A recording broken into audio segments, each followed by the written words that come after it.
इतना करोड़ों रुपया जो आपके बक्सों से निकला है, आपके दफातर से निकला है, आपके मदारिस से निकला है, उसकी ज़रूरत आपको क्यों पेश आ रही?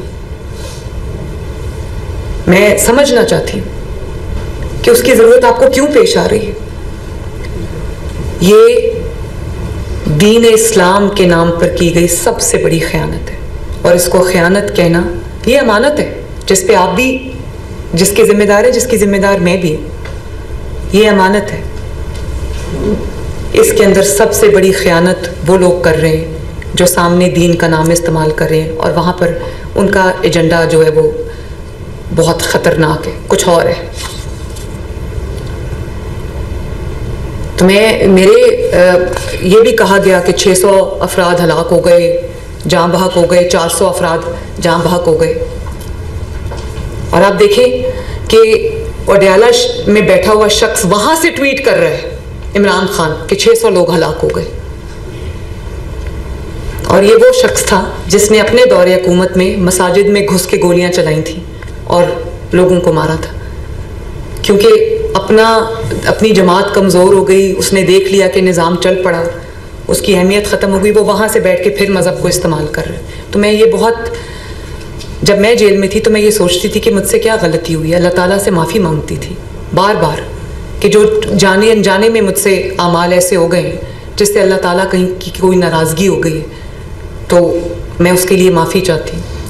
तो 2 साल जेल के बाद आज भी वो इंसान उस चीज़ से बाज नहीं आया जो वो अपने दौरे हुकूमत में या उससे पहले कर रहा था।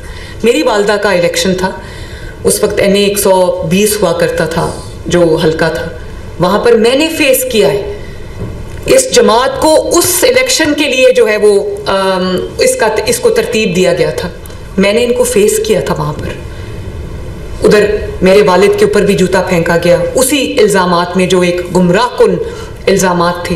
एहसन इकबाल साहब को गोली मारी गई, अल्लाह ताला ने उनको बचा लिया, मारने वाले से बचाने वाला बड़ा है। और आज भी आप देखिए उनके किस किस्म के सोशल मीडिया पे उनकी किस किस्म की ट्वीट्स आती हैं या पोस्ट्स आती हैं कि इनके सिक्योरिटी में कोई ऐसा बंदा पैदा हो जो इनको कत्ल कर दे, जो इनको मार दे। आप सोचें कि क्या आप तमाम हजरात से मेरा सवाल है, मुझे काइंडली जवाब दीजिएगा कि आप इस बात को सपोर्ट करते हैं? तो बात तो यहाँ ख़त्म हो जाती है। मुझे पता है आप नहीं करते, तो बात यहाँ ख़त्म हो जाती है। इसके बाद कोई किसी शक और शुबे की कोई गुंजाइश ही नहीं रहनी चाहिए। आप अपने आप से वो एक नाम आपका इस्तेमाल करते हैं, बदनामी आपकी होती है, उनकी बदनामी नहीं होती। उनकी तो मैंने आपको बता दिया है कि उनका एजेंडा ही कुछ और है। मजहबी जमातों की बदनामी होती, मजहबी सियासी जमातों की बदनामी होती। लोग ये समझते हैं कि ये शायद एक ही जो ज़हनियत है।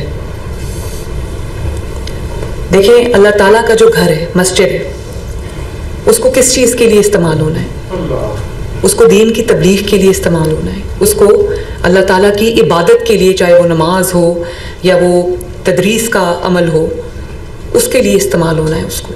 अगर आप मस्जिद का माइक और मस्जिद का मेंबर सिर्फ ये कहने के लिए इस्तेमाल कर रहे हो कि इनको छोड़ना नहीं है, ये दीन मुखालिफ लोग हैं, जब फतवे वहाँ से जारी हो रहे हो, इससे बड़ी अल्लाह ताला के घर की बेहुरमती और क्या होगी? इससे ज़्यादा